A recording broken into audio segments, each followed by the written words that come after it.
Телеканал «Якутия-24» продолжает вещание в прямом эфире. С вами Влад Давыдов. Это программа «Итоги дня». Добрый вечер. Смотрите сегодня. ЧП в столице. В Якутске в торговом центре произошел пожар. Горел Саха-Экспоцентр. Что известно к этому часу? Несущие знания и просвещение. С Днем Учителя сегодня принимают поздравления педагоги по всей стране. Наша служба и опасна, и трудна. Вековой юбилей отмечают в России сотрудники уголовного розыска.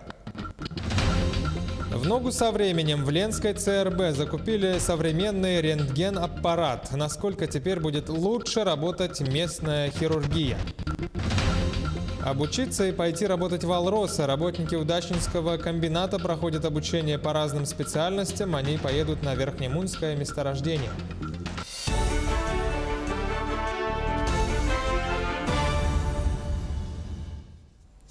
Сегодня примерно в 7 часов вечера в Якутске загорелось здание Саха-Экспоцентра.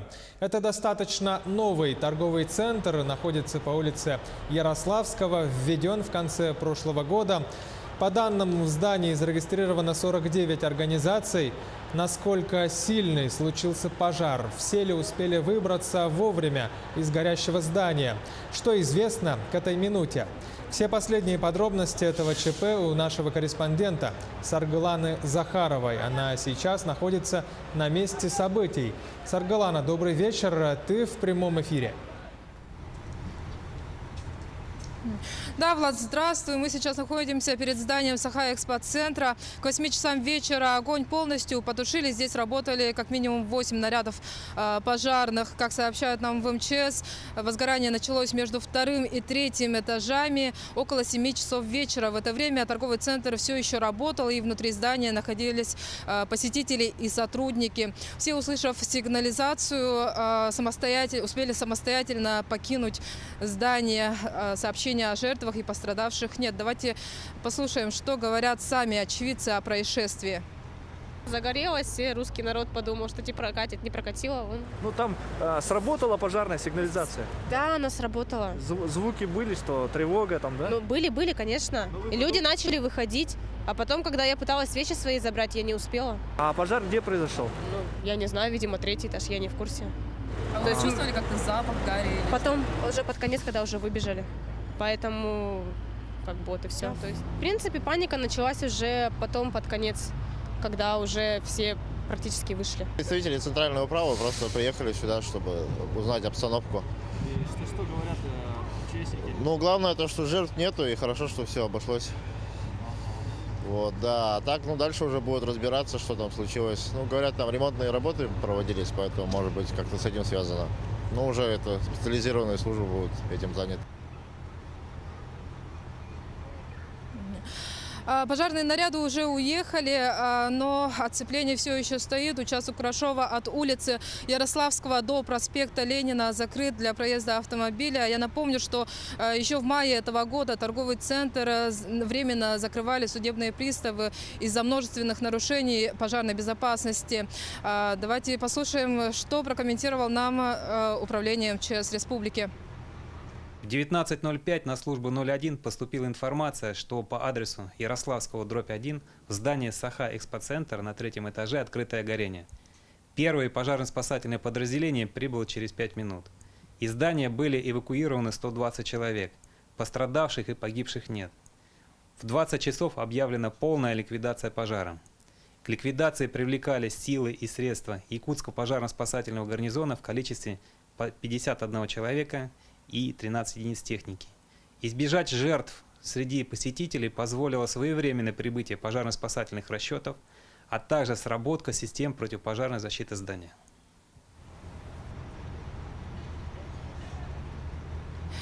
Отмечу, что в здании располагаются 49 организаций. Это и торговые точки, и места отдыха людей.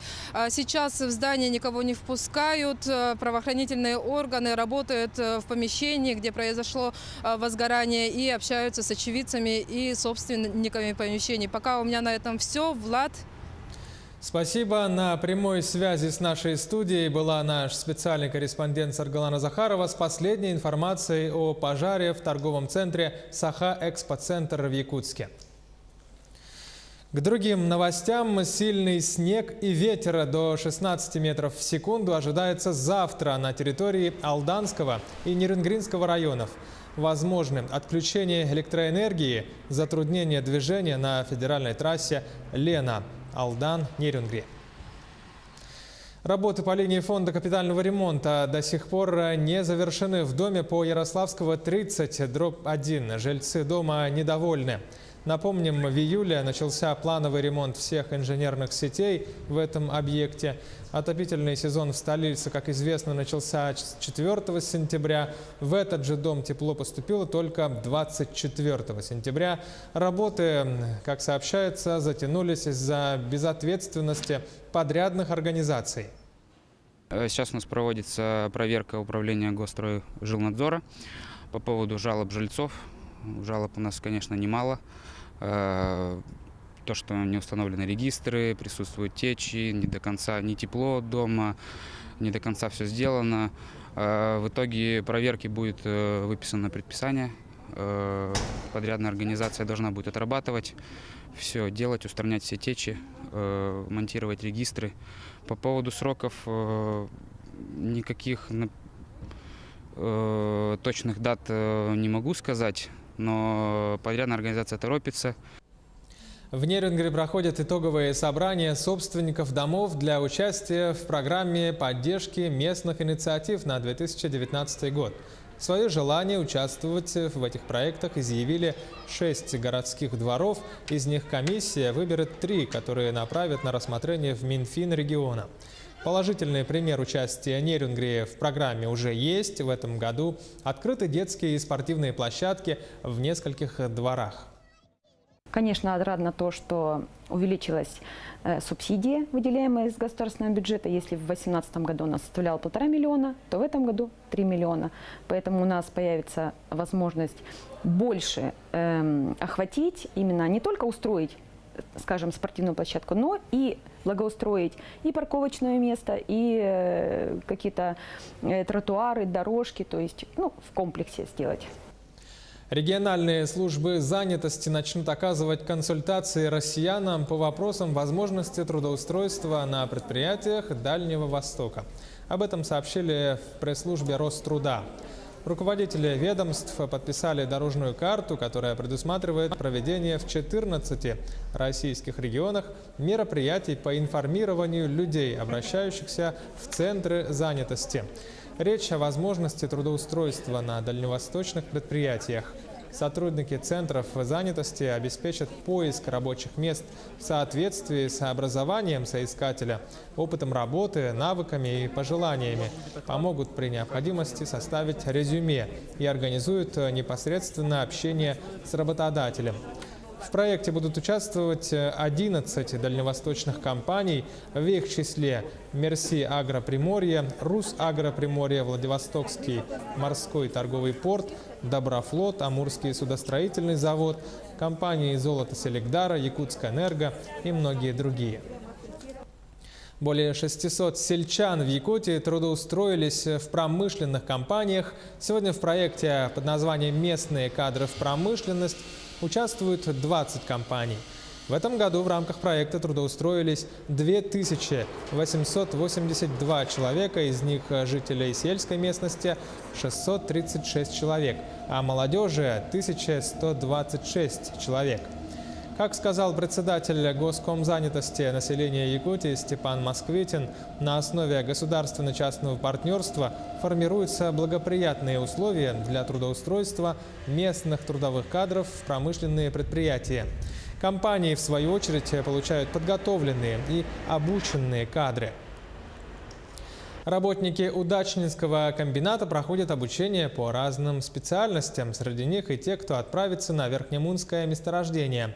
Слушатели познают не только азы новой профессии, но и проходят курсы по охране труда, промышленной безопасности и гражданской обороне. Все подробности у Ирины Балковой. В Удачинском курсовом комбинате многолюдно. За партами в учебных классах люди разного возраста. Вот только цель у них одна – обучиться и пойти работать в «Алроса». В нашем учебно-курсовом комбинате обучаются работники всех подразделений компании, находящихся на нашей площадке, таких как Удачинский ГОК, АТМ, Алмаз Электромонтаж и так далее. Все подразделения компании проходят обучение у нас по различным профессиям. Какие профессии? Все профессии, связанные с горнорудной промышленностью, профессии общего назначения, профессии подземного профиля. В настоящее время проходят подготовку и будущие работники Верхнемунского месторождения. Много профессий, которые будут использоваться там. Это водитель большегрузного самосвала, слесарь-ремонтник, слесарь по обслуживанию и ремонту оборудования. Таких профессий достаточно много. Они широко используются и в других отраслях, в том числе на Верхнемунском рудном поле будут использоваться. Уже для работы на МУНе обучилось порядка 50 человек. В группах по охране труда и промышленной безопасности еженедельно проходит обучение от 40 до 50 работников. Каждый работник где-то в своей жизни уже поработал. Есть и совершенно молодые ребята, которые практически нигде еще не проявили себя. То есть у которых отсутствует представление о современном производстве. Поэтому и возникла такая необходимость проводить занятия по охране труда. Также обязательным требованием при приеме на работу является свидетельство о прохождении курсов по гражданской обороне и чрезвычайным ситуациям.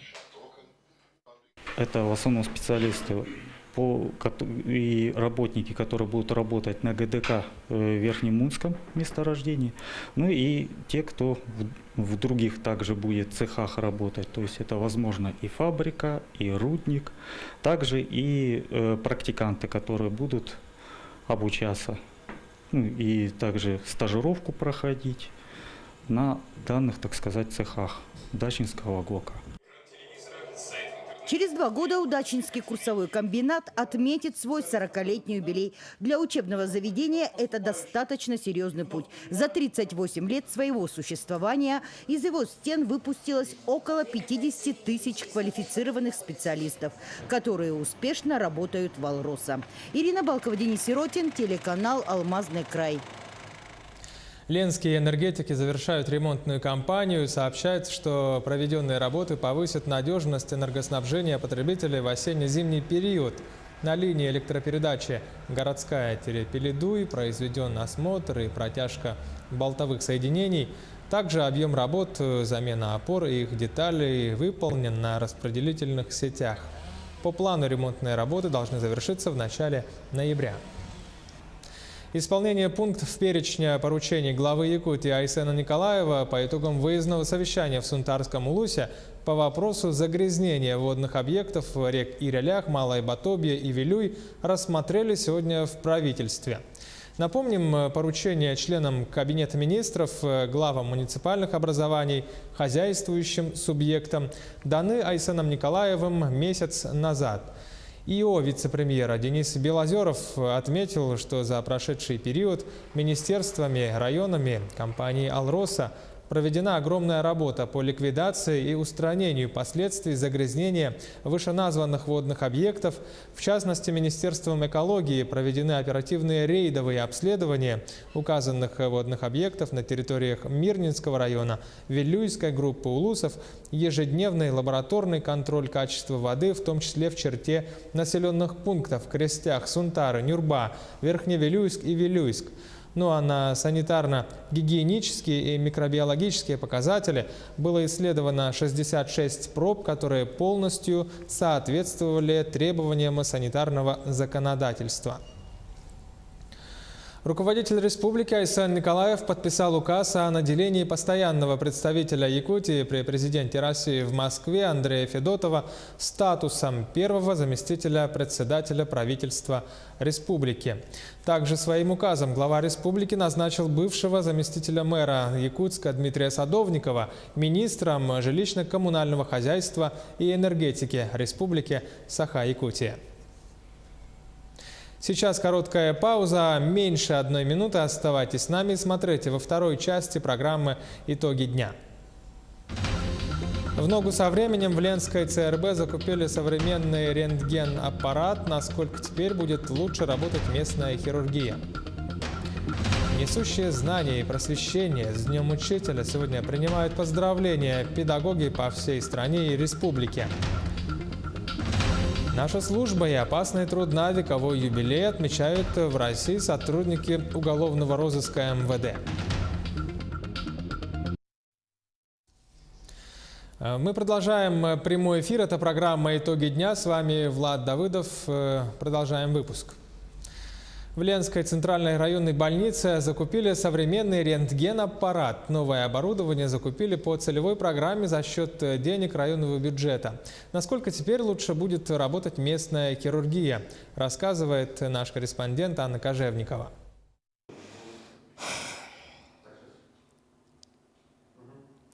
Глубокий вдох, выдох. Одевайтесь. С такой командой каждый житель России сталкивается хотя бы раз в год. Именно с такой периодичностью необходимо проходить флюорографию. Этот же новый рентген-аппарат предназначен для других целей. Его используют при сложных травматологических и хирургических операциях. Новое современное оборудование позволяет отслеживать ход оперативного вмешательства в режиме онлайн.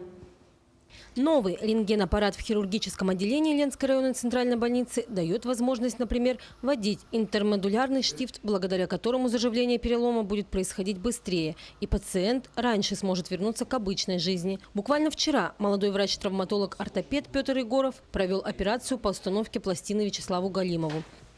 Мне сделали вчера операцию, поставили пластину, которая стоит 5000. Большое спасибо доктора. Вам бесплатно произвели операцию? Да, бесплатно. Еще одну операцию с помощью рентген-аппарата провели мальчику с переломом пальца 2 октября, а 4-го ребенка уже выписали. Новое оборудование применяется не только при переломах, но и в других медицинских сферах. Аппарат позволяет производить множество мини-инвазивных нейрохирургических, травматологических, ортопедических и хирургических операций. Мини-инвазивная – это без разреза операции. То есть можем под рентгеноскопией сопоставить костные отломки и провести интермедулярный штифт или спицы. Если раньше на проведение подобных операций требовалось больше времени, то теперь сроки сократились. А аппарат, установленный в операционной, позволяет производить все в одном месте. То есть все это делается в операционном блоке, на месте. И самое главное, что снимки можно прочитать вот здесь же. То есть не нести, проявлять, как раньше это было когда-то в какое-то время. А здесь прямо доктор сел, посмотрел. Он у нас дипломированный, образованный, то есть он все понимает сам. И действительно, пациенты рады преобразованиям в хирургическом отделении Ленской больницы. И вот мне очень понравилось отношение молодых врачей, вот особенно Егорова. Да. Он так очень профессионально, тактично помог. И вот это радует, то, что вот и как-то сейчас еще прослеживает за здоровьем старого человека.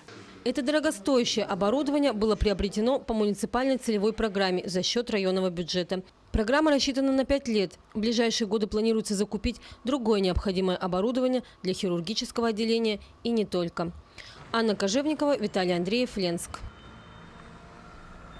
В Алданском районе возросло число случаев ротавирусной инфекции. Как можно избежать этого заболевания? Какая должна быть профилактика? Сюжет Татьяны Вахниной. Шоколадку и фрукты Саша съест только дома, после того, как вымоет руки. На прогулке больше никаких перекусов. Пару недель назад, поев на детской площадке, третьеклассница оказалась в инфекционном отделении с диагнозом «острая кишечная инфекция». В больнице мне очень не понравилось. Теперь я всегда буду мыть руки и фрукты. И буду следить, чтобы сестра тоже мыла руки. Овощи, фрукты, некипяченая вода, куриное мясо, яйца. Кишечные инфекции живут всюду. Бактерии могут также передаваться через грязные руки. Но основные заболевания это сейчас у нас ротавирусная инфекция, плюс случаи дизентерии, сальмонеллеза. Но дизентерия сейчас более-менее как-то меньше случаев. Сальмонеллез. Отдельно стоит сказать о сальмонеллезе. Возбудитель инфекции живет в мясе кур и на яичной скорлупе. Мясо, как правило, подвергается длительной термической обработке, которая уничтожает сальмонеллу. Яйца, используемые для приготовления глазуньи или омлета, необходимо мыть с хозяйственным мылом. Кипяток, конечно, убьет. Если кипятить его в течение 5 минут и больше, то кипяток убьет. Сальмонелла погибает при этой температуре. Но желательно, конечно, потому что многие любят яичницу, омлеты. Перед тем, как употреблять, конечно, стоит обрабатывать яйца. Острые кишечные инфекции проявляются, как правило, мощно. Не обратить внимания на них не получится. Тошнота, рвота, расстройство стула, высокая температура – таковы основные симптомы большинства. С обращением в больницу медлить не стоит. Прогрессирующая интоксикация и быстрое обезвоживание очень опасны. Все зависит от степени обсеменения, то есть от количества попаданий бактерий и вирусов в организм человека и от состояния иммунной системы самого человека. Конечно, вызывает еще настороженность распространения ротовирусной инфекции. Защититься от большинства бактерий, поражающих кишечник, можно. Овощи и фрукты необходимо мыть. Обязательное кипячение воды. Сырая пища, например, молоко и мясо, должна подвергаться термической обработке. К числу основных мер профилактики относится соблюдение правил личной гигиены. Татьяна Вахнина, Сергей Шипачев, Алдан. Ученица 4 класса Амгинской школы нуждается в помощи. 10-летняя Ванесса Мучурукова страдает артрогриппозом, поражением верхних конечностей. Ее руки практически не слушаются, локти не сгибаются. Девочке необходим экзоскелет. Этот аппарат изготавливают во Волгограде, стоимость 355 тысяч рублей. Сейчас благотворительный фонд при поддержке Министерства здравоохранения и Совета главных редакторов Якутии проводят акцию под названием «Доброе сердце». Уже собрано 190 тысяч рублей, но этой суммы пока не хватает для приобретения этого аппарата, проезда и проживания в Волгограде. Акция «Доброе сердце» проводится с начала 2018 года и была оказана помощь 4 детям. В настоящий момент ведется сбор для Ванессы Мучуруковой. Девочке требуется 355 тысяч рублей для приобретения экзоскелета. Экзоскелет поможет вернуть ей утраченные функции рук, и тогда девочка сможет жить полноценной жизнью. Люди охотно поддерживают. Мы связались с мамой, и она сказала, что на второй день уже один из людей отправил 50 тысяч рублей и кратко писал «Ванессе». Она была удивлена. Вековой юбилей сегодня в России отмечают сотрудники уголовного розыска. Служба, которая сегодня считается одной из главных в Министерстве внутренних дел. Однако при этом все имена и лица этих сотрудников всегда зачастую остаются за кадром. Сюжет Саргаланы Захаровой. Их имена и личности не принято раскрывать. Каждый день они ведут невидимую борьбу с преступностью. Грабежи, разбои, убийства. Найти и отдать в руки правосудия виновного. Антон Симухин знал, что пойдет в органы еще с детства. Героический образ милиционера из фильмов стал настоящим идеалом для тогда еще школьника Антона. По телевидению всегда показывают, где добро борется со злом. И мне таким же хотелось бы быть, быть полезным обществу.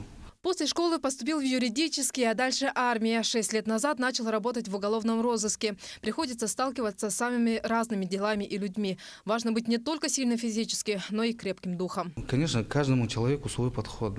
Мы же тоже все-таки психологи, с людьми, со многими общаемся, с разных я имею в виду, и бывает с плохой жизненной ситуацией, бывает наоборот, бывают высокие посты какие-то, на каких-то предприятиях занимают. Поэтому каждому свой подход. В любой момент нужно быть готовым к очередной командировке. Никто не знает, где в следующий раз произойдет нападение. Сил придает только мысль о том, что дома ждут и любят. Все понимают, и родители понимают, мою службу.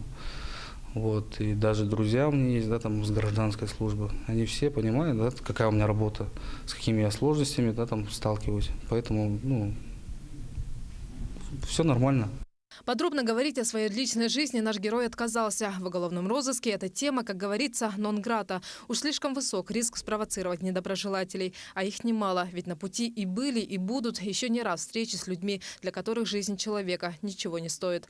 Нелестные стереотипы тоже не делают работу легче. Но ведь сегодня все совсем по-другому, говорит Антон. Любой оперативник, где бы он ни работал, на земле, всегда кто-то должен ждать дома, да, какая-то опора должна быть, вот, чтобы прийти, знаете, да, там, у кого-то, ну, у всех сейчас, да, сейчас дети есть, вот это вот единственная, наверное, радость, да, вот, ну, после вот этой вот нагрузки всей прийти, увидеть там ребенка. Вопреки суждениям, несмотря ни на что, каждый день эти люди выходят на службу, рискуя жизнями, стоят на страже мира и спокойствия. Не нужно наград и внимания. Такая работа, говорят они. Саргалана Захарова, Григорий Хлопков, Якутск. Сегодня в стране отмечают День учителя. С профессиональным праздником педагогов поздравил глава Якутии. Айсан Николаев отметил важность и приоритеты высокого качества образования, без которого невозможно развитие современной Якутии. Именно просвещение в свое время изменило жизнь якутян и помогло занять место среди других народов. Глава республики поблагодарил педагогов за их работу во благо общества, пожелал крепкого здоровья, счастья, семейного благополучия и благодарных учеников. Позже в Доме правительства чествовали учителей. С приветственным словом к педагогам республики обратился руководитель администрации главы правительства Федор Борисов. Он вручил награды лучшим учителям республики. Почетное звание «Народный учитель» присвоено в этом году посмертно учителю Верхневилюйского лицея Василию Долгунову. Награду за него получил его сын. Грамоты также получили педагоги республики со словами благодарности за нелегкий, но благородный труд.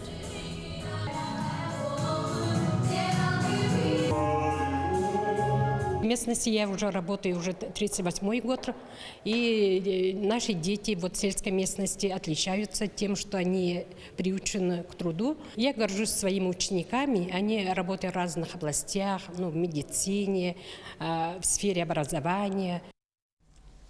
Знаменательную для педагогов дату в Нерюнгри наш корреспондент Тамара Игнатьева посетила урок учителя русского языка и литературы Елены Бушман в гимназии номер 1. Урок русской литературы в 11 классе первой гимназии больше похож на урок психологии. Изучая основные образы и героев пьесы «Горького на дне», 17-летние дети смело рассуждают о жизни. Счастье – это наслаждение собственной жизнью, это постановление целей и достижение их. Главная задача учителя, по ее мнению, быть рядом в тот момент, когда молодым людям нужна помощь. Они еще сами не знают пока, чего хотят от жизни и как она с ними может обойтись. И взрослый человек, умудренный опытом, жизнью, литературой в моем случае, может помочь. И, конечно, счастливого хочется сделать. Конечно, безусловно. Они достойны счастья, потому что наша молодежь замечательная.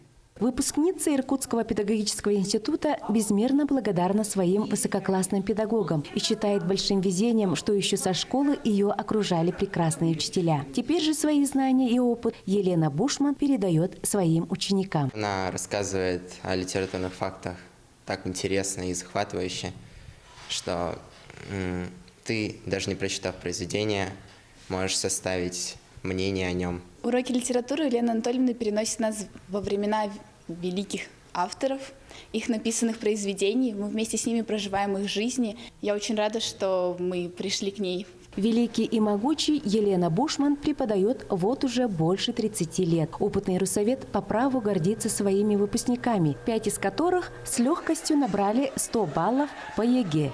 Ира Хохрякова, она первой стала стобальницей в гимназии. Она сейчас учится в Новой Зеландии, учится в институте, который называется «Здоровье человека».